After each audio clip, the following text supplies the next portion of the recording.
let's get rolling, right? Because there's a lot of stuff we've had to talk to our kids about that we didn't ever think we'd have to talk about. Well, we never thought we experience a lot of the stuff we're experiencing, never mind have to actually talk to our kids and try to explain it to them. And it's really hard to know how to explain things that we can't really even understand.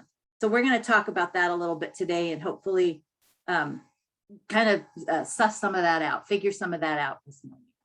So as Rosie already said, I am Liz Arnold. I'm the program coordinator of education and volunteers with Young and Healthy. And I'm going to tell you a little bit about Young and Healthy in case you've never heard of us. But while I do that, I am going to ask you to please sign in on our virtual sign-in sheet. It's pretty cool. All you have to do is click on that link that I just put in the chat. So it's a live link in the chat. If you just go there and click on that, a sign-in sheet is going to pop up for you. It'll ask your name, it'll ask your email address, and then it'll ask you for the course number, which is 3107. Okay, so that's there. While you guys click on that link and sign in, I'm going to tell you just a minute about Young and Healthy. So Young and Healthy is a 32. I have to change my number because we're in October, or almost in October now. 32-year-old health services nonprofit organization in Pasadena. And for all of those 32 years, we have been providing direct healthcare services to children through all volunteer medical professionals who see our kids in their offices pro bono, which means nobody pays, not Young and Healthy, not the families. Nobody gets a bill. These are all donated services. You call our offices and if your child is in need and you don't have a way to get them healthcare services without it costing a lot of money, we will help you get matched with the proper health professional who can take care of anything from glasses to dental work to orthopedics to a tummy ache, you name it, we can find a medical professional who will help you. Pretty cool. And then about in the last 7 or 8 years, we've been lucky enough to be able to offer insurance, enrollment, and support services. So anyone can come to Young and Healthy, and we will help you sign up and register for the right, enroll in the insurance company, the insurance program that matches your family's need the best. And then, because insurance can be really tough to navigate, we support you through it. We'll help you navigate, we'll support you through using it, we'll help you to problem solve. Anything that comes up, we're there for you. The third bubble on my screen right now is the trauma-informed care, mindfulness, and parent education component. We know that all the research shows that our mental health outcomes help to determine or strongly impact our physical health outcomes and vice versa. And so we know that prevention means that we take care of ourselves mentally and emotionally and being the best parent that we can be, and using tools like mindfulness to help us to navigate, cope, build resilience, have a sense of agency, right? And so we provide that work, and I'm thrilled to be able to do this. I have a background in child development and psychology. I have worked with all ages of kids for the last 35 plus years. I have 2 kids of my own. They're 25 and 28 now. And so I try to bring all that experience to the parent education sessions that we provide here. Plus, I want you to just know that I'm still learning every day. Like, this is hard. Being a parent's tough. So I'm still learning every day. And just like you, we as Young and Healthy are still working. We are trying to figure out how to do this from home and do these things virtually. So one of the other things that we've been able to do is to provide new programming. For example, our TOMA program, which is a tax program, believe it or not, that helps families to access the earned income tax credit. So it's not tax season, but it'll be here sooner than you think. So let us know, keep this in mind when it's time, because this is another one of those prevention type programs. It gets money in pockets And it helps by having that money in pocket, we know that it helps to reduce the stress that families experience. And so we are committed to doing everything we can to help families. So when tax season comes around, you'll start hearing more about it. All right, so how do we talk to our kids about COVID-19 and other hard and scary things? It's not easy. And sometimes we don't know, we don't have the answers, but we're gonna talk about that. First, I want to start with a breathing exercise, because one of the things I want to make sure we do is that we walk away from these sessions with at least a tool, right? At least one thing that you can start doing today that will help you, that will be useful and helpful to you and your family. And so breathing exercises are one of those things that I definitely incorporate in all the presentations, because we know that mindfulness breathing starts to change the way we do things in our brains. It starts to change the way that our brains work. It helps to make us more responsive and less reactive.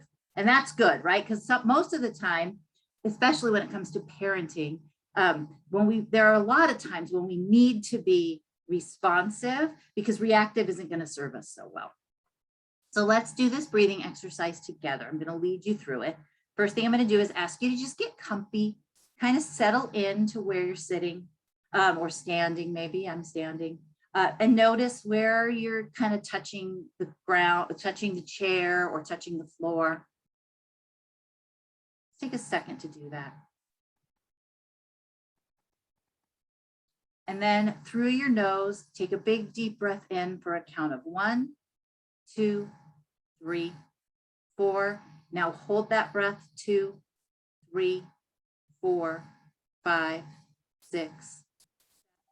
And now through your mouth, exhale, 2, 3, 4, 5, 6, 7, 8. One more time, in through your nose, 1, 2, 3, 4, hold, 2, 3, 4, 5, 6, 7, exhale, 2, 3, 4, 5, 6, 7, 8. Hopefully you notice that your breathing has slowed down a little bit. Maybe your heart rate has slowed down a little bit, and you could see how that might be able to help you, right? It's like that old saying of, count to 10 before you say something, or when you start to get angry, oh, I need to count to 10. This works similarly to that, right? There's something to that breathing, because when something bad happens, it's really hard not to just react, right? Our bodies are made to do that. Our brains are put together so that if we sense danger, we react, right? But danger can mean a lot of different things. Danger can mean emotional things too.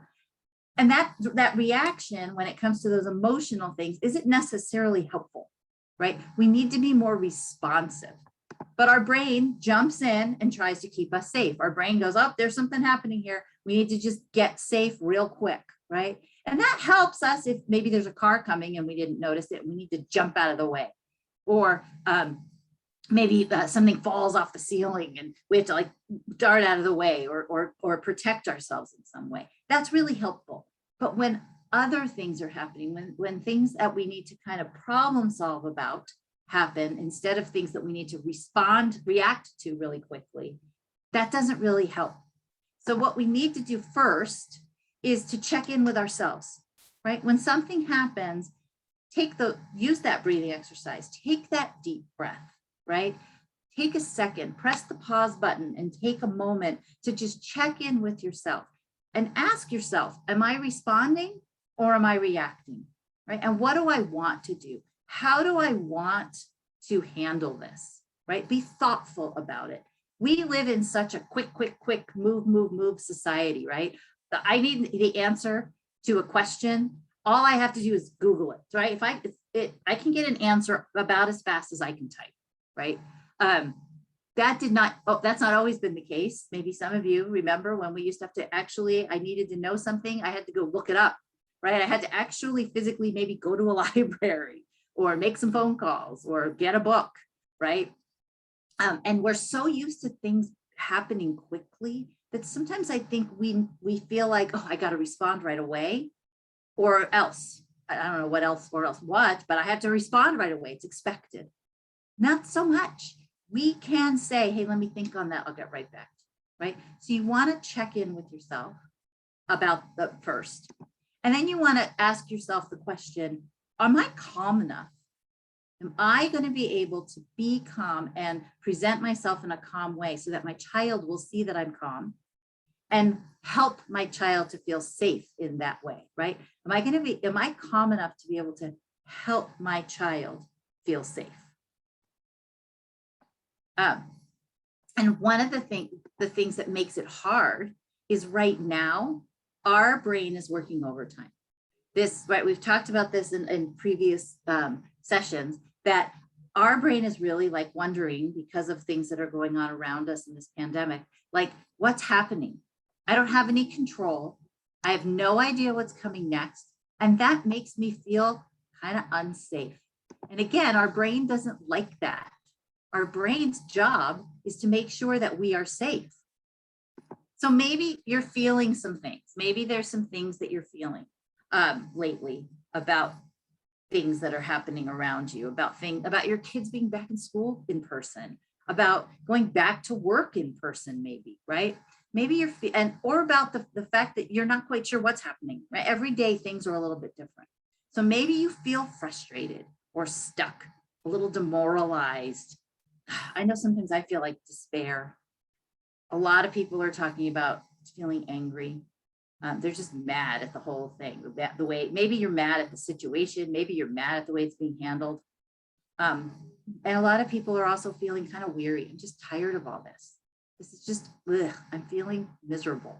And our kids can feel all these things too. Maybe they don't have the word demoralized, but they certainly can feel demoralized. They can certainly feel like they're just kind of, they don't matter, or that what they need or want doesn't matter, right? Our kids can feel that too. And so we have to be aware of what they're feeling. We also have to be aware that sometimes we get caught in a thought. I know I do. I get caught sometimes in a thought pattern that I can't change, or that I feel like I'm stuck, right? In those moments, there's an exercise that you can do, and I'm going to ask you to do it with me this morning. When you get caught and you want to kind of say, I need to move on from this thought, this breathing exercise can help us with that. And it can help our kids too. You can teach this to your children. It doesn't matter how old they are. Children of all ages can learn this exercise. And it's called Dissolve a Thought. So the first thing we're going to start with, again, is breathing, right? It's amazing how much our breath can be calming and healing. But first thing I'm going to do is ask you to breathe in deeply through your nose for a count of 4. 1, 2, 3, 4. And then take that breath and exhale it through your mouth. 2, 3, 4. Now, while you breathe naturally, I want you to imagine that your thoughts are clouds that float above your head, right? Kind of cool thing. And maybe you have a negative thought up there. That maybe there's that particular negative thought that you really want to get rid of, that you really want to not be paying attention to right now. So before we take our next breath in, I want you to kind of reach up and grab that negative thought and breathe it in through your nose. Breathe it in. 1, 2, 3, 4. And now as you exhale, I want you to imagine that thought going away. So push it out. Push out through your mouth and imagine that thought going with it. Do it one more time. Breathe it in through your nose. 1, 2, 3, 4. And now exhale it. Push it out. Push it. Get rid of it. So hopefully you can see how that imagery and that action can really help you to say, I'm moving on from that thought. Right? And if we can teach our kids to kind of do that too, that it's a tool that they can use when they feel overwhelmed, right? And they need to focus, they need to get rid of that thought. So that's a mindfulness. You guys just did 2 mindfulness exercises, and it's not even 10:30. Look at you go. Look at you go. The other thing to remember is that children process events at their own level of development, right? So they can only understand as much as they can at based on their experiences and based on what they know and what they're able to process. They can't process or remember things, they can't understand, things at the same way that an adult can. And so we have to spend time recognizing what they can handle, what they can't, what we should be shielding them from, what we can't shield them from, what we want to shield them from. There are some decisions that have to be made there, but there are also some things that we can't help anymore, right? There are things that are just happening that we cannot help, we cannot protect them from. In those moments, we just need to back up and understand and recognize they can only process that information based on what they've experienced, based on their level of development. And it's really hard sometimes to distinguish between true danger and something that's not immediately dangerous, right? There's a big difference. Immediately dangerous is perhaps that car that I mentioned that's barreling down the street, right? Or something falling and they need to get out of the way. There's also that's immediately dangerous, right? I need to react to that. I need to move out of the way. Then there are other things that that are very dangerous that we can slow down, right? And we can kind of control perhaps some of the prevention around COVID-19, things like wearing a mask and washing our hair. Wash your hair too, but your hands. Some of those things are, while that is, it has an immediate danger to it, it's also something that we can be thoughtful and a little bit more controlling about, right? And there are things we can do. And then there are those things that we think maybe they're dangerous, but they're just annoying, right? There's some things are just annoying. And so being able to distinguish those things takes practice. Right, it's really hard to know what's based on what's a true threat, what's immediately dangerous, and what's just annoying, right? And it takes practice to know that. And it takes intention, right? We have to think about that in that way in order to distinguish that. And then as I kind of alluded to this earlier, but we interpret things around us based on our own experiences. The child development term for this is accommodation and assimilation. So as a very small infant, right, what we learn as a very small infant is that we interpret our world based on our mouth, right? You think about how a very small infant, they can't really use much, and they use their mouth for nourishment, for comfort. And so they interpret everything through, does this give me nourishment or comfort, right?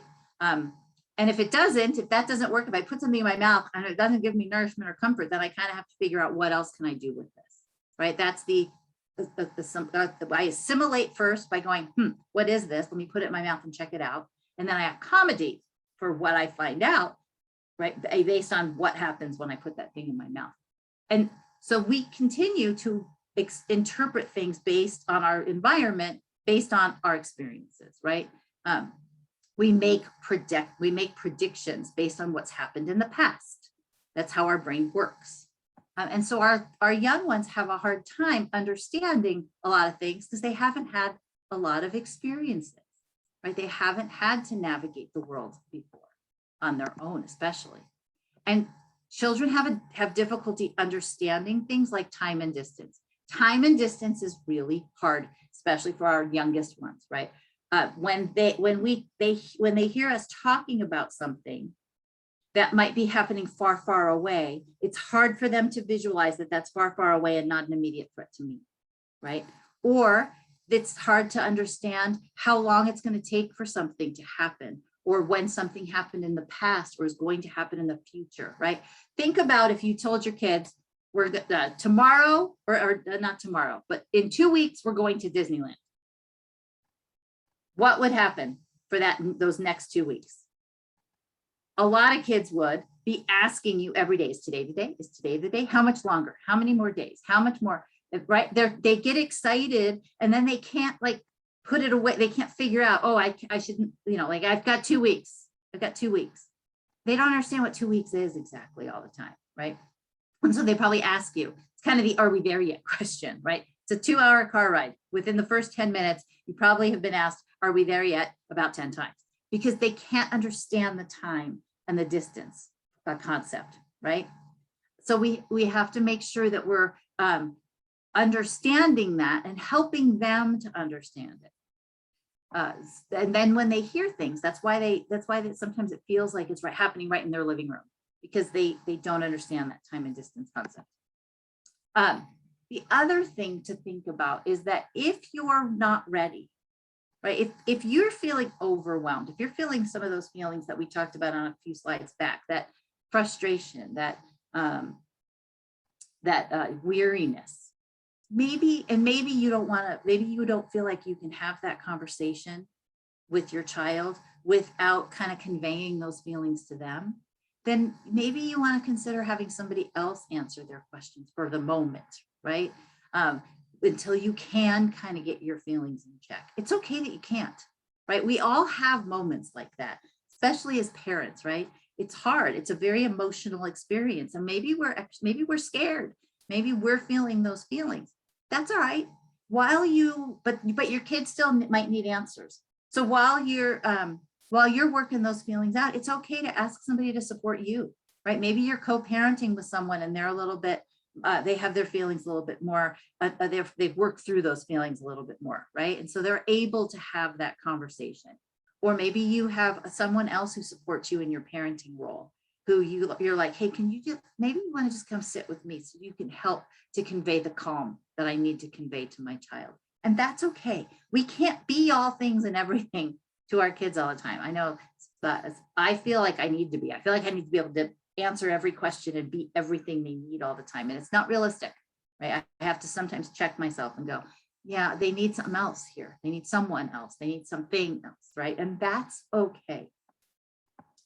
And when in those moments, when you're looking for a way to kind of calm, to help yourself calm, or to keep positive, right?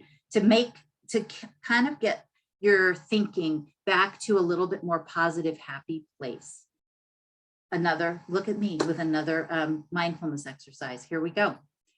This one is called your favorite color. And it can be used to really kind of bring positive thinking, right? To help bring positive, happy thoughts to you, right? And your body. So think of a happy thing, such as your favorite color. What's your favorite color? Do you have a favorite color? Do you have a color you like kind of lean toward? What's your favorite color? Maybe it's blue, mine is blue. Maybe it's orange, red, purple. Maybe there's another color, teal, I don't know. There's so many colors. What's your favorite one?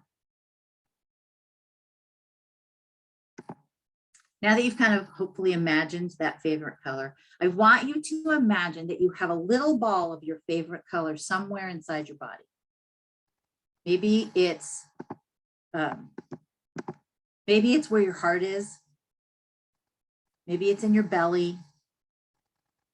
Maybe you've got a little ball of your favorite color balancing on top of your head. I don't know. Just imagine a little ball of your favorite color. Now, as you take a big breath in through your nose, I want you to imagine that ball getting bigger and bigger until it takes over your whole body. So take that big, deep breath in through your nose. Now hold it while you imagine you're that favorite color taking over your body, and let it out. And as you let it out, I want you to imagine that everything all around you is your favorite color. And that's a really good, warm feeling. You feel comfortable. You feel safe. Now take another big, low, slug breath in through your nose. Hold it for a second. And now let it all the way out through your mouth. Some of the exercises that we're doing are coming from this book called Breathe Like a Bear by Kira Wiley is her name. It's beautiful. It's very colorful. It's got some great exercises that you can do with your family. I use these exercises for myself. I think they're really wonderful. And the colorful, happy book makes me, it adds to that feeling of comfortable, happy, calm. All right, so talking and listening are essential right? It's when you're talking about how you're going to help your kids learning to deal with stress. You want them to be able to come to you. And we have to model that. So sometimes if we notice that they're kind of struggling, or if we suspect that they're struggling, or if we want to find out if they're struggling, we have to start by asking questions, right? Some of the questions you can ask are, what have you heard? Like, what do you hear that's making you maybe uncomfortable or worried? What do you already know? And you'll notice I have the word "no" in quotation marks, right? Because what do we know? We believe some things, but maybe we don't know some things, right? We think we know, but we need to fact check. Maybe there's some things that they would like to know, right? Maybe there's some things that they're wondering or filling in the blanks, right? Or simply you can ask, do you have any questions, right? An important thing to remember is that our kids fill in the blanks for themselves. So if they don't have all the information, if they don't know, they start filling in the blanks, right? Based on experiences they've had, or things they've seen, or things they've heard, right? They fill in their own blanks. Often what children do, because they're very egocentric beings, is they fill in the blanks with ways that it's their fault, or with things that they've done wrong, right? They think it's because of them, right? I didn't wash my hands and that's why grandma got sick, right? You just don't know what they're thinking, where they went, what leaps they've taken. So asking these questions can be really important for them to help them process what they're hearing, understanding, right? And you might be able to debunk, you might be able to let them know that some of the things they're thinking are flat out wrong, right? No, sweetheart, that's not what happened, right? Or we don't know that that's what happened. So asking questions is a good way to start that. Before you get into this too much with them, though, you kind of need to know what you're willing to share.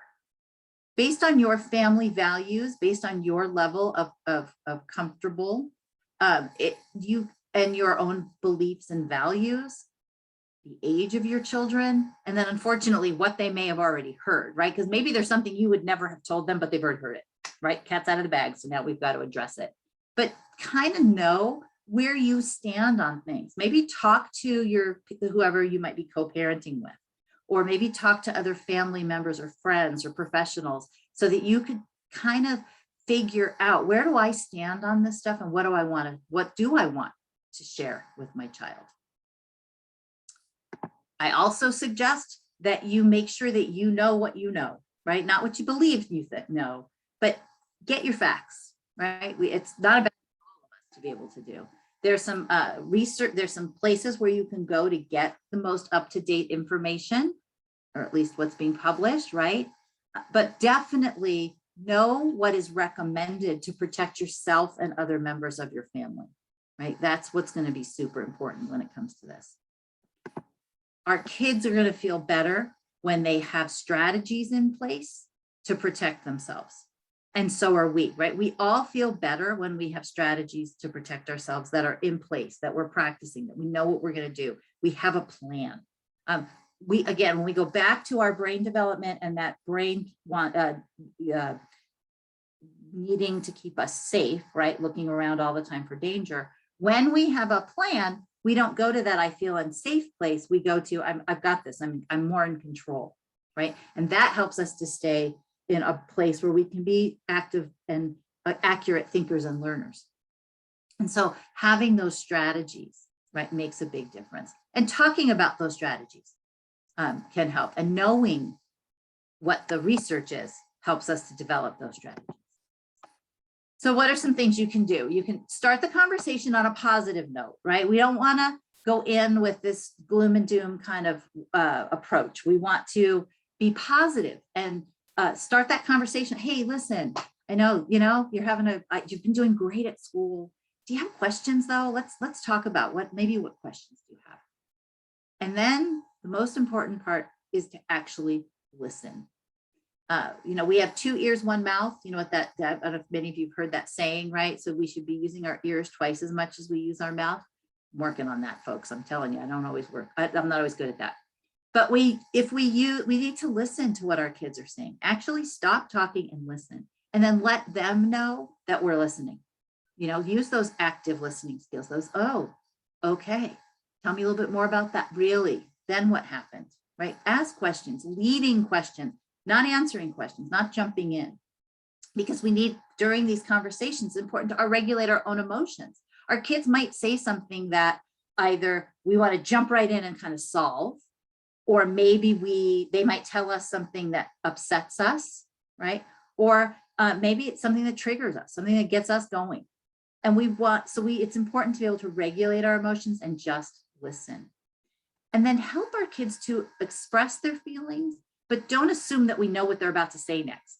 You might be surprised, right? You never know what they're going to say next. I get surprised by my kids every day still. Don't assume that you know what they're about to say. Help them to express their feelings. And then once they've expressed their feelings, validate their feelings, don't judge their feelings. That doesn't mean that we validate what they know. Doesn't mean we're saying, oh, yes, that's right. Because if they're not right, that we want to make sure we jump in there and help them to think about things differently. But they're allowed to have their feelings, and their feelings are valid. I'm afraid.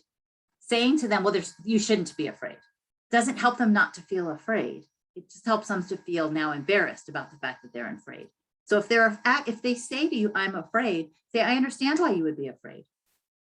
Let's talk about things let's talk about what's going on, so that maybe we can learn, and you won't feel like you won't feel as afraid because you've got facts, or because we can fix it, or because we can come up with another strategy, right? Maybe they're afraid because they don't like going, they don't feel like they're washing their hands enough.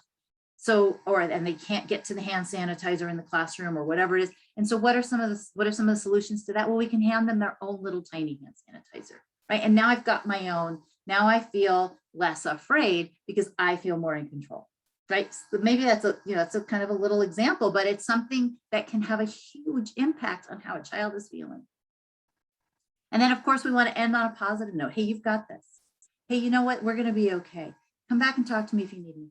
But try to end on a positive note. It's so uncomfortable to walk away from any conversation feeling negative, or not, when it doesn't feel positive, right? So do your best to end on a positive note. And then remember that what we need extra of right now is love. We need extra understanding. We need extra confidence. This quote is by one of my favorite authors, Brad Montague. He wrote an amazing book called Becoming Better Grown-Ups that I read over the summer.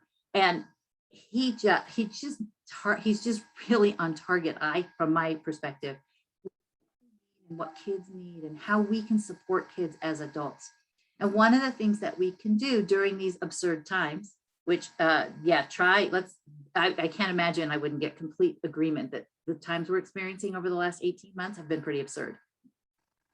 And what we can do to balance that absurdity is to be more loving, be more compassionate, be more understanding, be more empathetic, and be more focused. So when we talk about focusing, there's another example, or another exercise, that we can use called feeling my feet. It is so hard sometimes because your brain's everywhere, right? There's so much going on, and we need to be in the moment. We need to be present. But focusing on one thing at a time, or focusing and being present, takes a lot of practice. It does. That our brain, we're not made to be that way, right? Most people are not. Most people have just practiced it more. So this is an exercise, a mindfulness exercise. Come along with me through this exercise practice. It's called feeling my feet. And what this will help you do is to focus on one thing and give us the opportunity to practice our mind wandering and bringing it back to what we want to focus on, right? Great way to improve concentration, which is what we need during these times.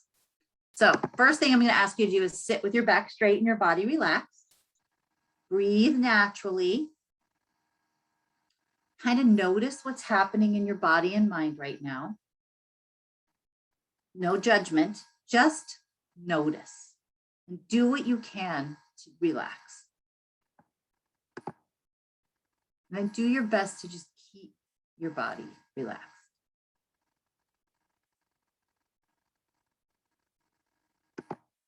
Now I'm going to ask you to move your attention to the bottom of your feet. Yes, the bottom of your feet. And notice how they feel against the ground. Maybe they're tucked under you on the couch. Maybe you have socks and shoes on. Maybe you're barefoot, but just notice your feet.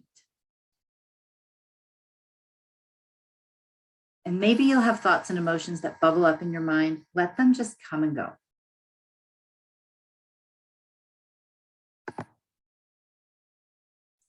Now notice, are you still feeling your feet? I'm kind of rushing through this a tiny bit, I'm sorry. If not, if you're not feeling your feet right now, don't worry. It is very natural for our minds to wander. When you notice that your mind has wandered, just move your attention back to the bottom of your feet. Just spend a moment breathing and paying attention to our feet.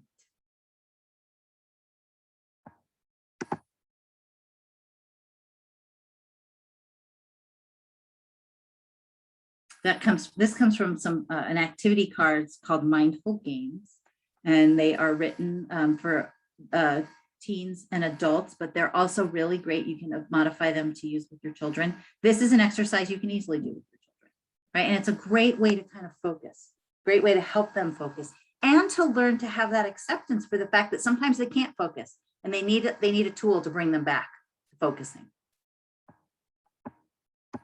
All right, so the next thing that we're going to talk about is that feelings can be physical, right?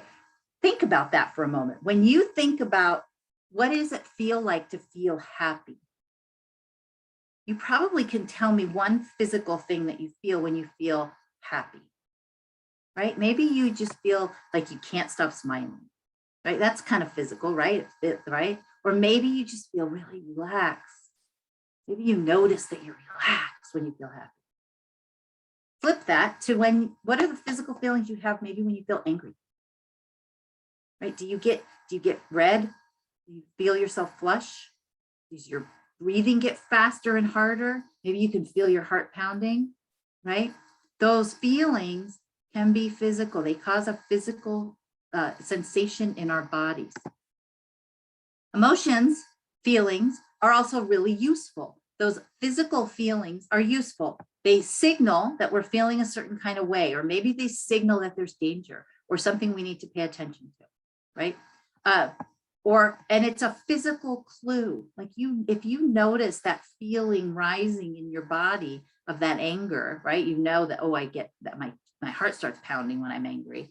You know, when your heart starts pounding, you can start to say, I'm starting to feel angry. Right? So I want to check myself. I want to maybe do a breathing exercise that Liz taught us, right? And to kind of help get that in check, to kind of help get that under control. Because big feelings can be really overwhelming. And for a lot of us, sometimes it's worse than others, sometimes, and some feelings are more overwhelming for some of us than others. Everybody's different. The idea when we talk with our kids is that we get past the why and we connect with the feelings, right? I talk about this often because I think it's really helpful to be able to say, the feeling is not, am I going to get sick? The feeling is that I'm feeling unsafe, right? We can talk about the why all day long, but until we address the feeling behind the why, until we address the feeling of being unsure because we don't know what the rules are, right? The feeling is that I'm unsure, not that the why is, it matters, but not as much as being able to connect with the feeling. Like, how have things changed socially? I'm worried. Why do I have to go to school? I'm just upset about this, right? I'm upset. When we can get into the feeling, that's when we can start to calm our brain, right? That's when we can start to calm things down, identify it, and push off that feeling of imminent danger. Next thing is to distinguish facts from hearsay. We hear a lot of stuff. It's not all true. It's not all factual. So when we're not sure, check it. Let's ask the questions. Let's do what we can to figure it out. We want to make sure that we reassure our kids and ourselves that our feelings are normal. there's no such thing as a wrong feeling, right? We might have things that we learn that are not correct, but the feelings that we have are normal, and we need to learn to accept them, right? It's okay. And so we can let our kids know, yeah, it's normal that you feel uncomfortable at school with wearing a mask. You know, that's it, because it is uncomfortable, right? And again, if the mask is uncomfortable, maybe we can't take the mask off, obviously, but maybe what we can do is maybe we can try a different kind of mask. Maybe a disposable mask would be more comfortable than the other kind, or maybe a reusable cotton soft mask would be more comfortable than the disposable kind. I don't, you know, it's an easy thing to kind of a relatively easy thing to kind of problem solve with our kid and help them to feel like, oh, we're working on this, right? And people listen to me, and my feelings are normal, and my feelings are valid. So, and then the goal of the conversation is not only to calm our children, right, to help them feel calmer, but the goal is to help them figure out that they have choices about how they can respond to those big feelings. They don't need to maybe lose control or engage in behavior that's not desirable in order to get their feelings recognized, in order to have somebody listen, or in order to take care of things, right? They can come to you. They are powerful. They have the control. They have the ability to talk to you, and that you'll respond, right? Mantras are another mindfulness thing, another exercise, positive psychology. You can call them a number of different things, but mantras are positive self-affirmations that begin with the words I am, often, not always, and end with something that you believe you are, want to become. So maybe one of those things is calm. Maybe I want to be calm. So I start by saying I am calm. Or maybe there are other things. I am safe. You want to make sure you believe yourself, believe it'll be safe. There are lots of other things that you can do. And you can use mantras. I have this really cool, I am awesome. There's a mantra right there for you. And I have this really cool card deck that I have on like one of those little binder loops. And you can make cards like this with your kids, or you can write them down in a notebook so that they always have a mantra in front of them. They can pick their mantra of the day. I am smart. I am kind, right? There are lots of different things that you can make into a mantra that you want to believe, right? And when we use a mantra, when we go to a mantra, what we're doing is we're telling our brain what we want it to think, because we get to control what we think and how we wire our brain. And when we tell it what we want it to think, then we're extra in control, right? It's awfully cool. Once you've got your mantra, one of the ways to make it a little bit more part of your thought process, to make cement it in there a little bit more, right, is to use an exercise called mantra breathing. I really like this one. I like them all, but I really like this one. First thing you do is you just sit comfortably with your hands covering your heart.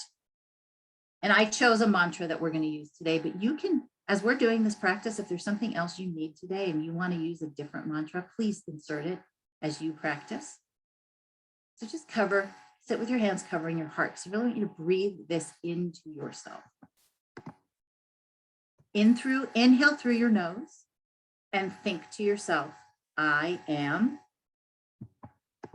We're going to change this. Exhale through your mouth, it should say, and finish your thought with the word calm. Or maybe you've chosen your own mantra. So you breathe in and say to yourself, I am. And as you breathe out, say calm. You can do this as many times as you need to feel calm. Now, 5 is a really great number if you're practicing this with a child and you want to just get started. If you can get them to 5 deep breaths, repeating their mantra, it's a great number. So inhale through your nose, I am. And exhale through your mouth, calm. And that comes from another resource that I really enjoy called Challenge to Change. You can look them up on the online. They have some really wonderful exercises and tools that we can use with our kids and ourselves. Being able to navigate your feelings is really empowering. When we can explain why we're doing the things that we're doing, why social distancing works, who are the most vulnerable people, why staying at home is a good option often, perhaps, why masks work, why hand washing works, and that we should cover our coughs and sneezes, but with our elbow, not our hands, right? When we explain why we're doing these things, it often makes kids go, oh, I get it now. And then you get compliance, right? They're more happy to do it. And if you don't know why, it's okay to say, I don't know. Let's go look it up together, right? Again, we got that wonderful Google going on there or whatever search engine you like, right? That we can use. Look it up together. When you do that, you're also modeling for them, hey, that if we don't know, it's okay not to know, we can look it up, right? We can use our resources. It also, when we look things up together, helps to create a connection, right? And we are born and made to connect. Everything that we do is made better. We're better at, it's enhanced when we feel like we're connected to someone. So increase that connection by exploring these things together, right? It's one way to do it. Another thing that I really advocate for is being careful of our newsfeed. The news is coming at us all the time, pretty fast, pretty furious. It's everywhere, right? I open my email account and the news is going on the right-hand side, even though I never asked for it. And I haven't been able to figure out how to get rid of it, right? Turn on your phone, or I get every day I get like, ooh, an alert on my phone, Apple News or Yahoo News or something. I don't even know what it is. I go delete.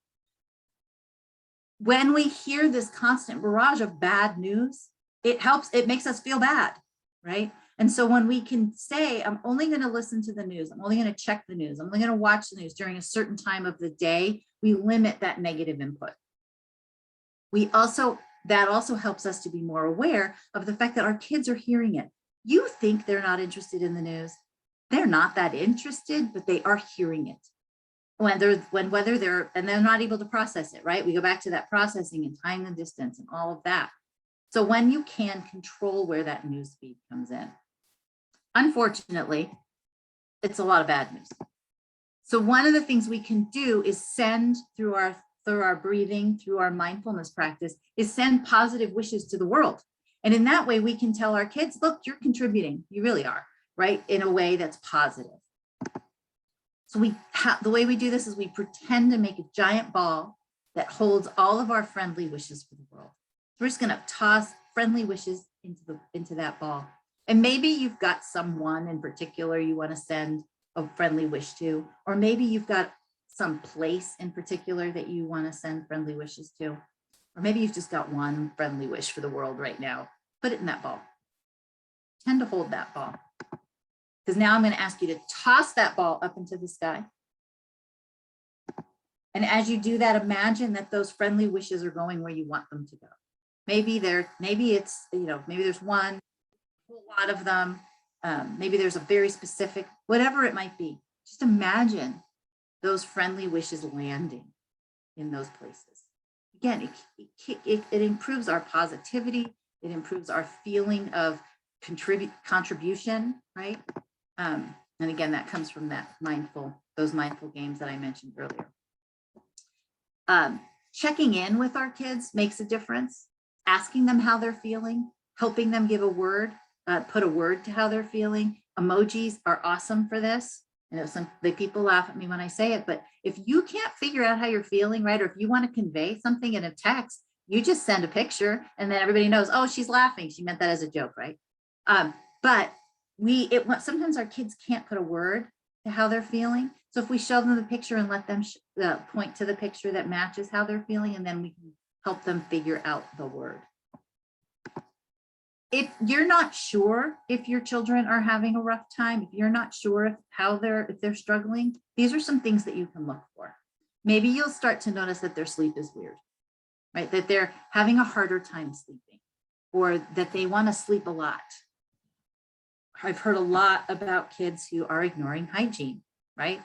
Especially during the stay home, maybe not quite as often, but it still happens, right? People who don't take care of themselves are probably exhibiting some kind of, that they're struggling. Regressive behaviors can be very common in, especially our younger kids, right? If our littlest ones were potty trained and now they're not, they're having more accidents, or if they stopped with sucking their thumb or a passy or a bottle and now they want it again, that's a regressive behavior. A lot of this is somewhat normal, right? Their attention span might be shorter. Maybe you're seeing some acting out, or maybe you're seeing physical symptoms like tummy aches or headaches. That's really common when our kids are feeling stress, because when we feel stress, our body produces more stomach acid, and that makes us have more tummy aches, right? So if they come to you with any of these things, or you notice any of these things, these are some other things that you can watch for, right? Maybe they're more clingy, or they're experiencing they don't want to go to school. Maybe your teens are more irritable and moody. Yeah, I know it can happen, trust me. Right? So look for that. These are things that are common. If any of these things pass the baseline and you are really far, and they're passing the baseline for a really long period of time, and you are very concerned, that's when it's time to reach out for help. Okay, and you can reach out to Young and Healthy, or you can reach out to maybe your class, a trusted adult, another trusted adult, to kind of help explore the possibility of reaching out for the next stage of help. When you have these conversations, leave the door open for later, right? We don't want to just say, okay, we talked about that, that's the end of that conversation, right? Leave it, let them know you can come back anytime. If you have more questions later, tomorrow, in a week, please make sure you come back and ask, right? So leave that door open. We don't want to close the door and say, okay, we talked about that, now it's done. And then take care of yourselves, right?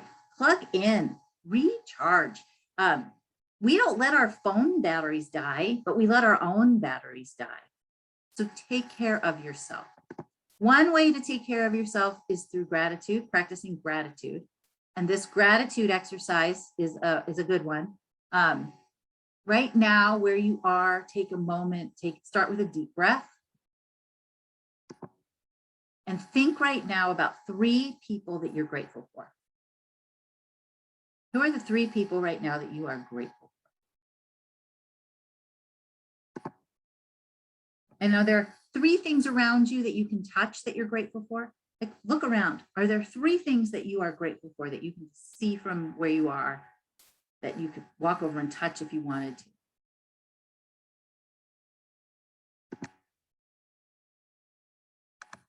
Are there 3 things that you can hear right now that you're grateful for? Maybe it's silence, I don't know. But are there 3 things that you can hear that you're grateful for? What about 3 things that you can smell? Still have your coffee? You still working on your cup of coffee? What are 3 things that you can smell? I have a candle burning. And now think of 3 things that you are grateful for that you can taste. Maybe brownies, or an ice cream sundae, donut, oof, yum. Right, and when we think about these things, again, it puts us more in a positive place. It helps us to focus on the things we're grateful for. And we can do this with our kids. We can do this grateful exercise even at the dinner table, right? Tonight at the dinner table, ask, run through these. And it doesn't have to be my categories, just ask. Name 3 things you're grateful for. Name 3 people. Name 3 things. Maybe there's 3 pets. I don't know, right? Tell me 3 things you did today that you're grateful for. Doesn't have to follow this exact format. You can just throw this in. Gratitude practice really helps us to stay more positive. And then when the day's done, when you've done everything you can, let it go. Tomorrow you get another day. Tomorrow is another chance. We can try again. We can do better tomorrow, compassion, forgiveness, and understanding for ourselves, right, is what we need as parents. That helps us to recharge. Okay, the book, one of the books I recommend if you want to explore more about the topic of how to have these conversations with your kids, is a really fun book called When the World Feels Like a Scary Place by Abigail Gewertz. And great resource if you're looking for more. If anybody has any questions, I am here. Go ahead, you can either type them in the chat, unmute yourself, or email me. Feel free to email me, especially if you're listening to this recorded and you have questions, thoughts, comments. Okay,